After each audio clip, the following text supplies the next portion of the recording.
this has been a point of some controversy in our family, but we're gonna work it out because we've gotten through COVID-19, and so we're going to figure out proper celebration over the course of our week in the Boundary Waters here. Thank you all for coming out.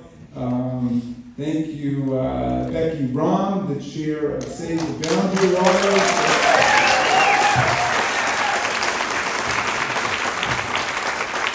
I'm going to wear my new Save the Boundary Waters hat when we go out and canoe the Boundary Waters. And I also want to say hello to all our distinguished elected officials here and your former state representative, Jennifer Schultz, who's running for Congress now, and so could be my colleague one of these days. So, glad to see you.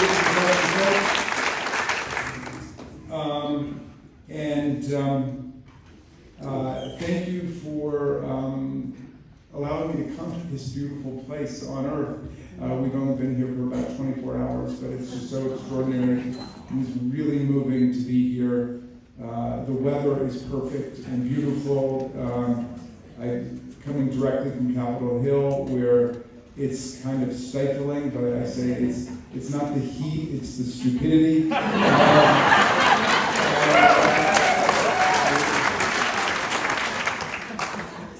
And you're making it more beautiful by being here. Well, thank you much. I appreciate that. I love you.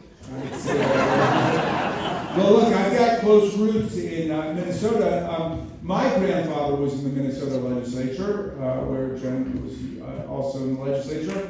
He was a DFLer back in the 1940s and 50s. And but when I was growing up, we used to come to Minnesota every year. This was like our wholesome family vacation, and we would come and always beg to stay longer and longer because you guys have it all going on here.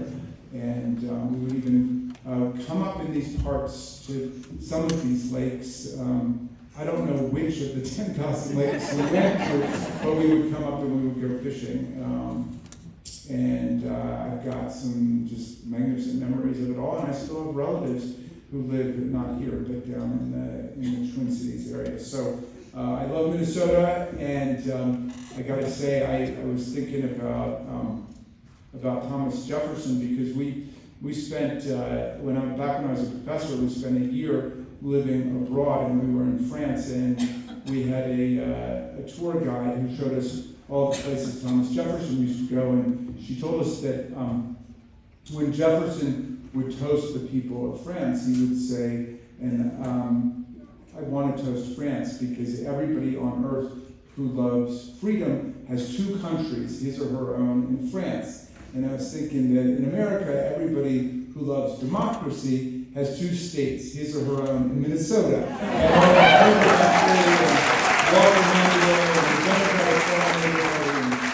So I feel very close to all of you guys here. But America has become a deeply polarized country, at least in terms of our daily political discourse.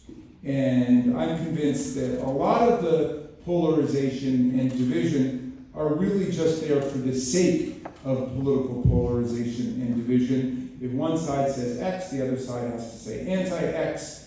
And the dynamics of political division and polarization on the internet and the websites and so on deepen this problem, but they may actually be masking a lot of common ground and common sense that still exists within the people of the country. And I should also say that I suspect, with a lot of evidence I think, but I suspect that there are foreign strategic actors like Vladimir Putin and Cambridge Analytica and Steve Bannon that have done everything in their power to inject racial, ethnic, religious, ideological poison into the American bloodstream through the internet to try to drive Americans apart. So I think that we have an obligation to try to recover the common ground and the common sense that our country was born with, Common Sense was, of course, the great pamphlet that Tom Paine wrote when he came over to America. He arrived 2 years before the Revolution in 1774. He fell in love with the promise of America. Fell in love with the idea that there could be a nation not governed by kings and queens and royals and lords and nobles, but by the people. Just the people in the vast blue sky in Tom Paine's image. That's what America could be. He said that America would become an asylum to humanity. Not an insane asylum, mind you, okay? An asylum to humanity if we lived up to the values and the ideals of the country. And so he wrote Common Sense, in 1776 as a way to unify the country, and it became the organizing document of our revolution. And by common sense, he meant the sense that everybody has. You didn't need a theology degree or a PhD from a fancy school in England or anything. It was the sense that everybody had, and common sense meant the sense that we have in common if we're willing to reason together. And of course, our founders like Paine and Jefferson and Ben Franklin were champions of the Enlightenment, the idea that we could converse in public based on reason, based on logic, based on facts, based on empirical investigation, and we didn't need superstition and conspiracy theory and mythology. The facts were enough for us to govern and to make progress together. So, I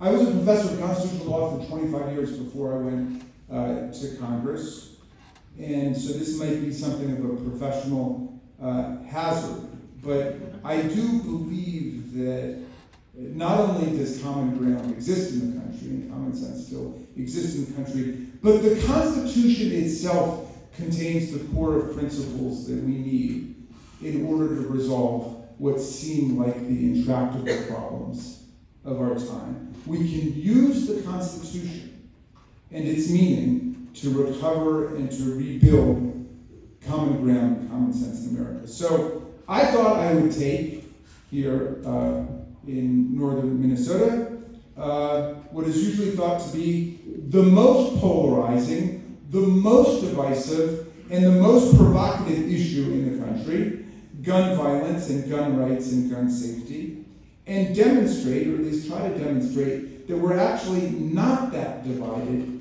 at all, and that a proper understanding of the Constitution will help us transcend the seeming division and polarization that locks us in a paralysis on the problem. Now, most people, I think, regardless of where they think they are on the gun issue, would concur with where the conservative Supreme Court majority ended up in Heller versus District of Columbia in 2008. Now, in this decision, the claim was being made for the very first time that the Second Amendment guarantees the individual the right to own and possess a gun completely detached from service in the militia. And if we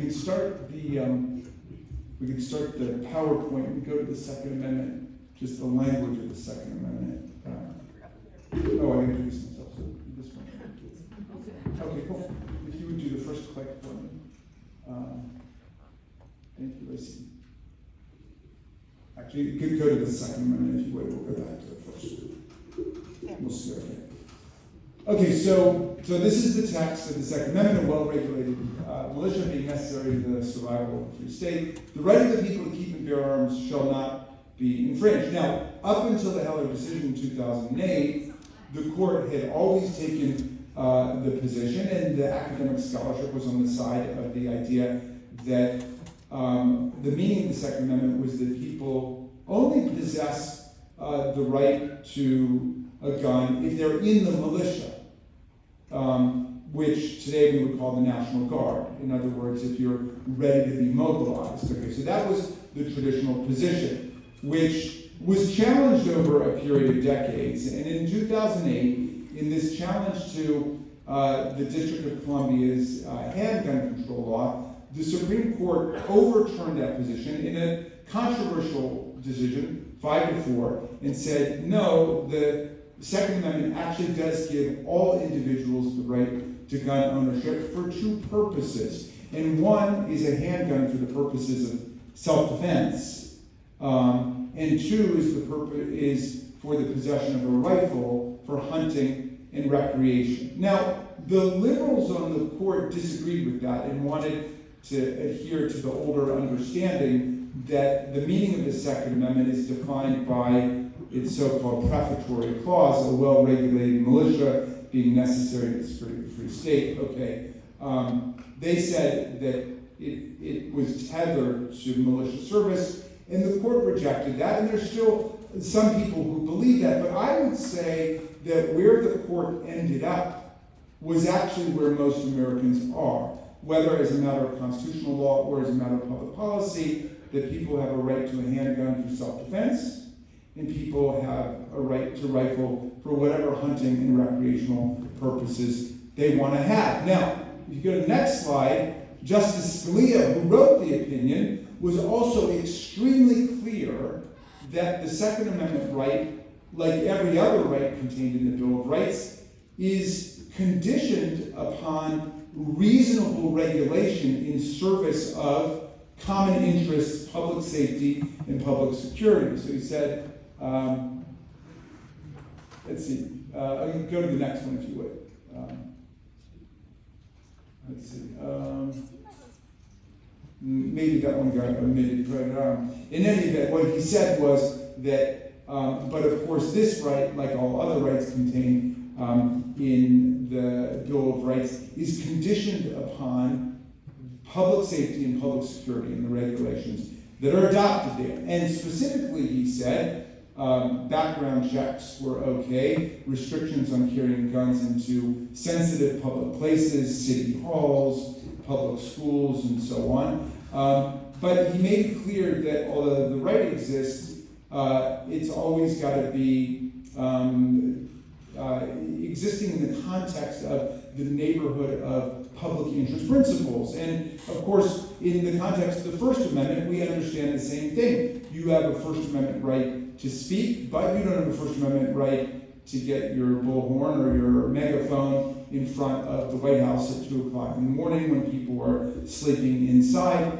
The Supreme Court has always said that the basic rights we have are subject to reasonable time, place, manner restrictions in order to enhance public security and public safety. So I'm willing to venture the thesis that even the people who belong to the gun safety organizations accept this basic understanding that people in America, and again, this still makes it somewhat of an outlier, but people in America are entitled to defend themselves with a handgun and also to have a rifle. Now,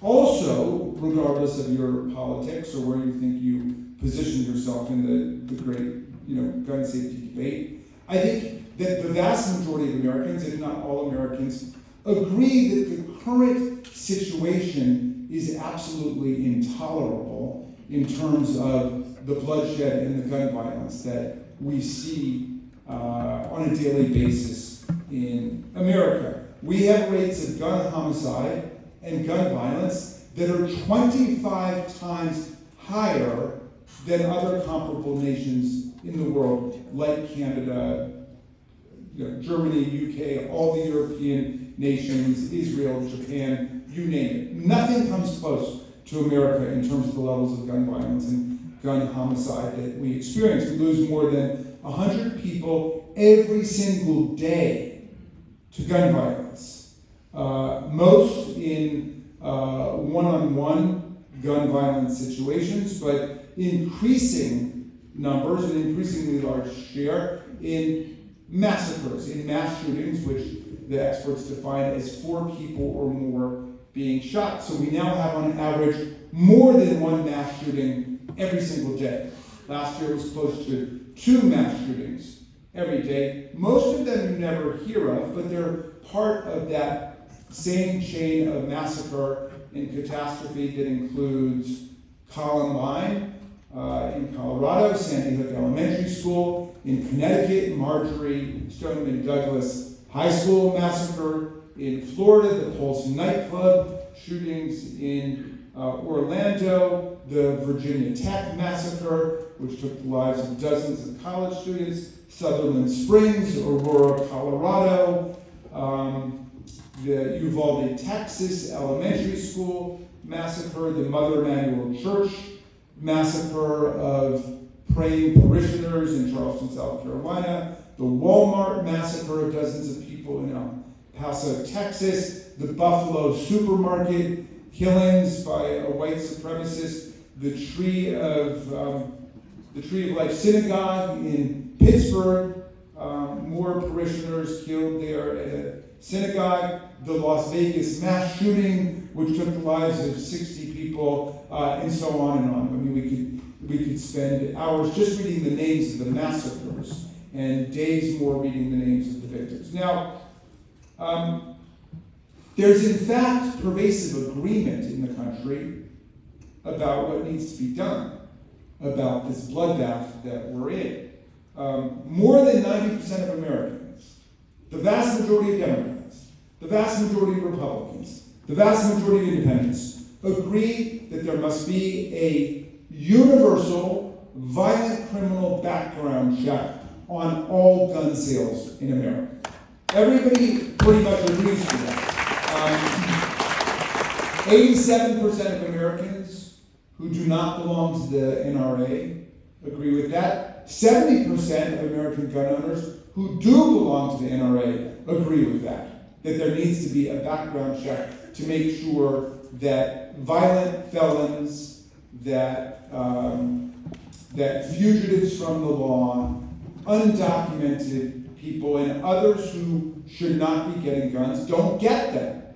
And yet we have these loopholes in the law that people can purchase guns without going through a background check at private gun shows, in one-to-one private gun sales, and on the internet. And if we close those loopholes, we would save a lot of people's lives. That's how a lot of those guns are getting into the hands of criminals and into the criminal underground. Similarly, we have vast support.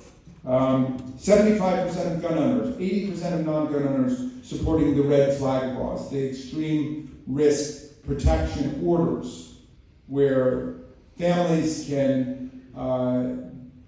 or police officers who believe that someone is presenting a danger to himself or herself or to other people can go to court and to get a civil protection order in order to prevent gun violence or massacre. And again, the majority of Americans favor a ban, restoring the ban that we used to have on the sale of AR-15s, which is the choice assault weapon in massacres, and other weapons of mass destruction, other military-style assault weapons.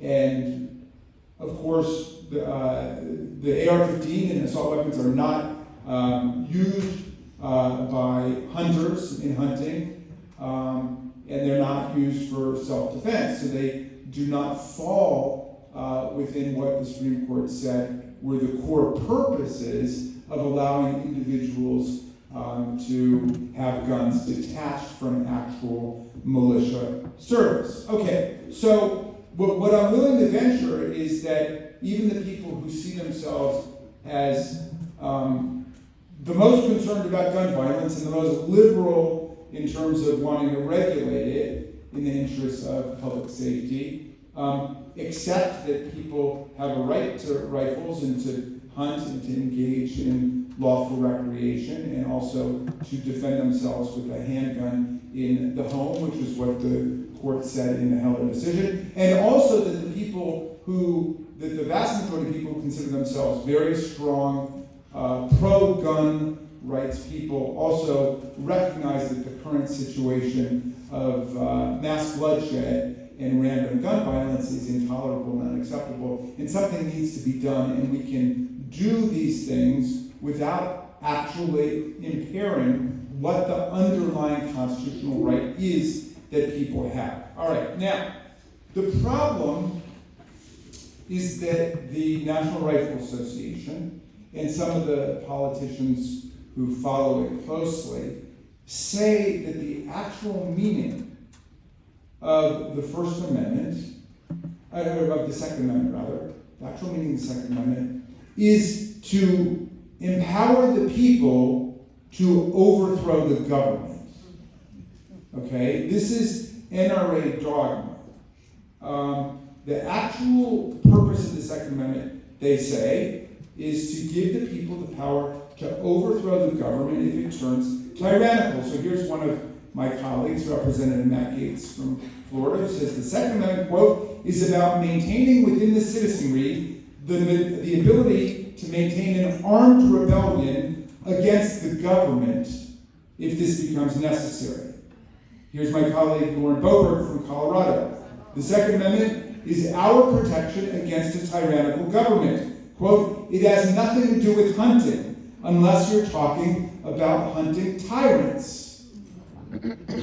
Maybe. Here's my colleague Chip Roy, my friend and my colleague Chip Roy from Texas, who says, the Second Amendment is designed purposefully to empower the people to be able to resist the force of tyranny used against them, which means, of course, you can't regulate the AR-15s and assault weapons, or indeed tanks, or what have you, because the people have to have an arsenal equal to that possessed by the government. Now, it so happens that there are more than 400 million firearms in America today. Certainly the people have a lot more firearms than the Army has, or the Navy, the other armed forces. But the claim is essentially that the people who are, in fact, the militia, must have an arsenal equal to the firepower of the U.S. government in order to be able to overthrow the government if the government becomes tyrannical. All right, and this is the central claim of the people who oppose, effectively, in Congress, every effort we make to pass a universal violent criminal background check supported by more than 90% of the people, or the other measures that are supported by the vast majority of the American people, the red flag laws, the ban on military-style assault weapons as objects for sale in civilian commerce, and so on. Now, this is the claim that I want to look at today, and I want everybody to think about, because this is a clear constitutional claim that's being made about what the Second Amendment will allow or not allow, and I want us to take it seriously. I try to take it very seriously and debate with my colleagues about it all the time, because if they're right, then of course there's nothing that we could do short of amending the Constitution. And in fact, they will often get up and they say, Raskin wants you to repeal the Second Amendment. And I say, no, I don't want you to repeal the Second Amendment. I want you to read the Second Amendment, okay? We don't need to repeal the Second Amendment.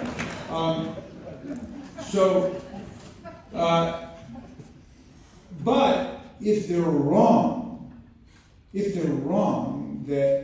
about their claim that the Second Amendment gives you the right to take up arms against the government, well then, in that case, we can proceed to enact reasonable gun safety reforms that are supported by the vast majority of American people. So let's look at the claim, okay? Before we do a doctrinal analysis of it, let me just start with this, because insurrection, as you know, has been in the news recently, and we've had more than 1,000 prosecutions and indictments of people for engaging in insurrection. We've had dozens of people convicted of seditious conspiracy. which means conspiracy to overthrow the government. People who pled guilty to seditious conspiracy. And do you know how many of the indictments have been quashed, or prosecutions have been nullified, or convictions have been overturned because there's a constitutional right located in the Second Amendment to overthrow the government? None of them, zero, have been quashed on that basis. So that should at least get you thinking, have the courts missed something? Have all these defense lawyers actually missed something about the insurrectionary thesis of our Constitution, that the Second Amendment gives us the right to overthrow the government? Another kind of prefatory point we could make is it's kind of what the Civil War was about, wasn't it? I mean, do you have the right to overthrow the government? And Lincoln said no. He said, in fact, insurrection is an attack on what Lincoln said was the first principle of democratic government, which is the right of the people to choose their own leaders. So if we've chosen our own leaders, and then someone says, we don't like your leaders, we don't like your process, we don't like your election, we're going to depose the whole system with a violent insurrection, that's not an exercise of constitutional rights. That's an attack on the constitutional order and the right of the people to govern ourselves and to choose our own leaders. But let's look at it. I'm not even going to ask anybody to read any Supreme Court decisions. I'm going to ask you only to engage in the strenuous act of reading the Constitution itself.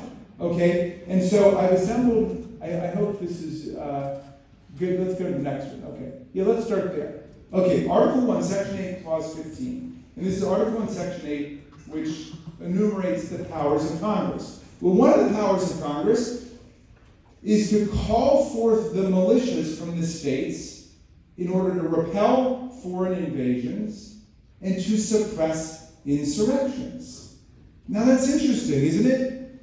On the one hand, the claim is being made that the Second Amendment, which doesn't mention insurrections, and doesn't mention rebellions, and doesn't mention revolutionary violence against the government, gives you the right to engage in insurrection. But here, in actual written language, Congress has the power to summon the militias that are sometimes characterized as potential sources of revolutionary popular violence against the government to put down insurrections. And where does that some Well, you guys remember Shays' Rebellion in the 1780s? Some people actually remember it. So Shays' Rebellion triggered a federal response and a state response to put down the rebellion, and the founders were absolutely adamant that nobody has the right to engage in extra-legal, extra-constitutional means to overthrow the government. Okay? Let's go to the next one. Here's the Republican Guarantee Clause in Article 4, Section 4. U.S. shall guarantee to every state in the Union a Republican form of government and shall protect them against invasion and against domestic violence. Okay? So Congress has a responsibility to protect a Republican form of government. By the way, that doesn't mean a Republican Party form of government. It means a representative form of government. And to protect the states against foreign attack and against domestic violence from within. Now, is it possible that the Second Amendment in invisible ink gives you the right to engage in domestic violence against your government, against the police, against the leaders, but at the same time, the Constitution gives people the guarantee that Congress will intervene to stop a violent attack on their governments? That seems very unlikely to me. Let's go to the next one.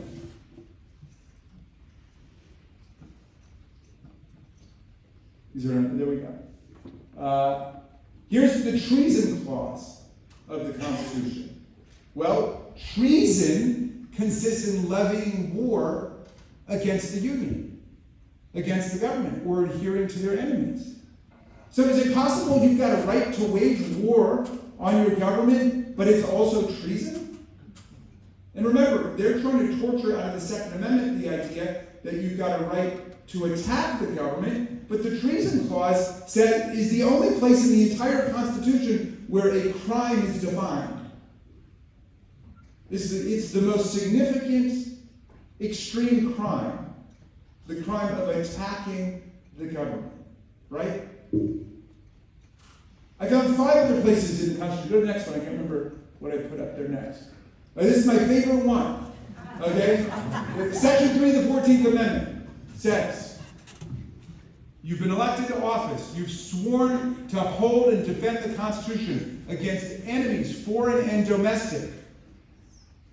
But if you've engaged in insurrection or rebellion, you may never hold federal or state office again in the United States.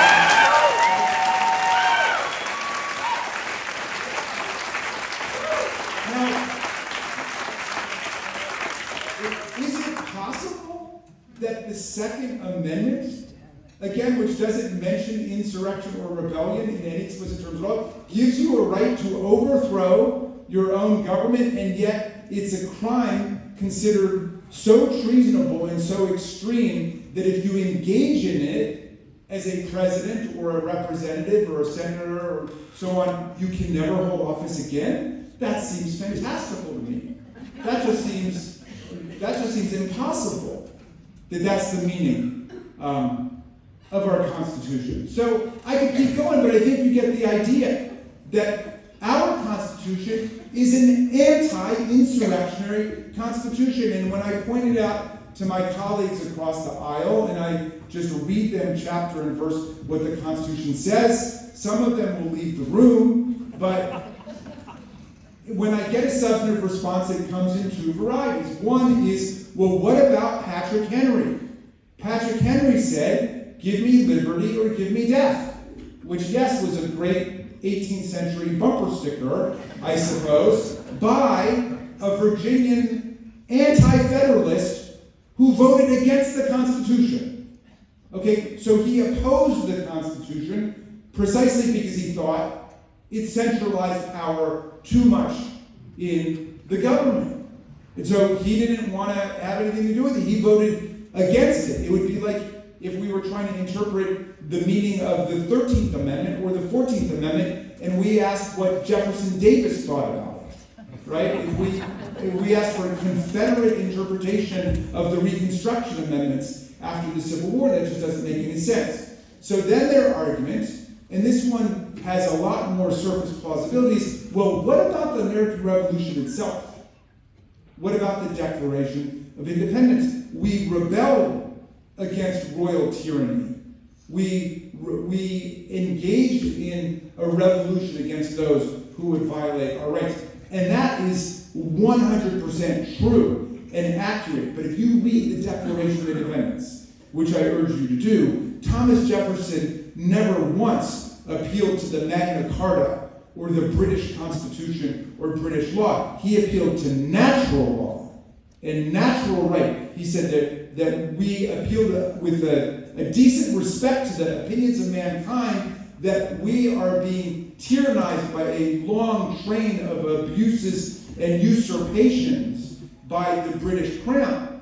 And that's why he said we will pledge to each other our fortunes and our sacred destinies together, because he understood that we were stepping outside of the realm of British constitutional law, and he knew that the people doing that were putting their lives at risk. And he said that they were willing to do it by appealing to natural law and natural right.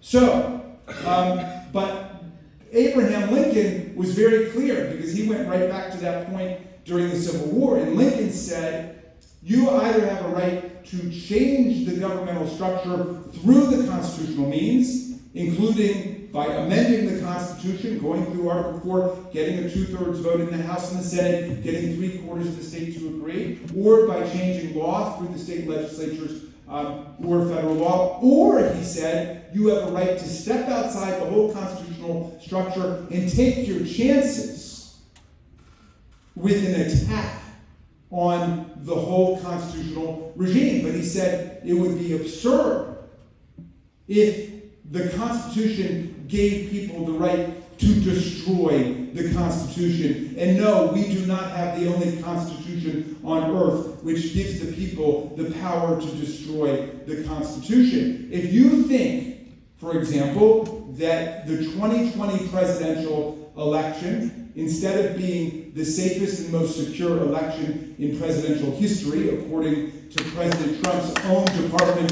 of Homeland Security, if you think that, in fact, over the evidence of 60 federal and state courts rejecting every claim of electoral fraud and corruption, if you still think that that election is an exercise in tyranny, well, then by all means, you have a right to come, a natural right to come and attack our police officers and bloody them and put them in the hospital and storm the Capitol and try to overthrow an election which Joe Biden won by 7 million votes, 306 to 232 in the Electoral College. But if you fail in that enterprise of revolutionary violence, we will arrest you, we will prosecute you under our laws with the presumption of innocence and due process, and if you're convicted, like Stuart Rhodes, the Yale Law School graduate who was head of the Oath Keepers, you will go to jail for many years in the United States of America.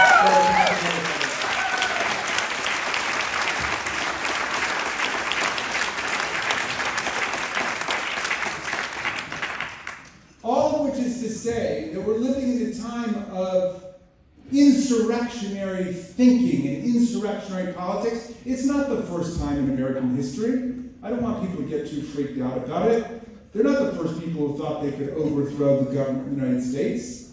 They're not the first people who thought that they would appoint themselves a dictator and in charge over the will of the people. That's not the first time that that's happened. But when we talk about gun violence, this insurrectionary theory of the Second Amendment is contributing to a lot of unnecessary death and bloodshed. It is wrong. Under the Second Amendment, we can pass a universal violent criminal background check. We can pass the red flag laws, and we can ban military-style assault weapons, and we can protect everybody's right to have a handgun for self-defense if they feel they need it, and to carry a rifle for purposes of hunting and recreation. We can get through this. We can make this happen in America. We can recover the common sense that our forebears bequeathed to us. We can recover the common ground that is our birthright as Americans. And so I thank you for giving me the chance to share some thoughts with you today, and I'm happy to answer any questions.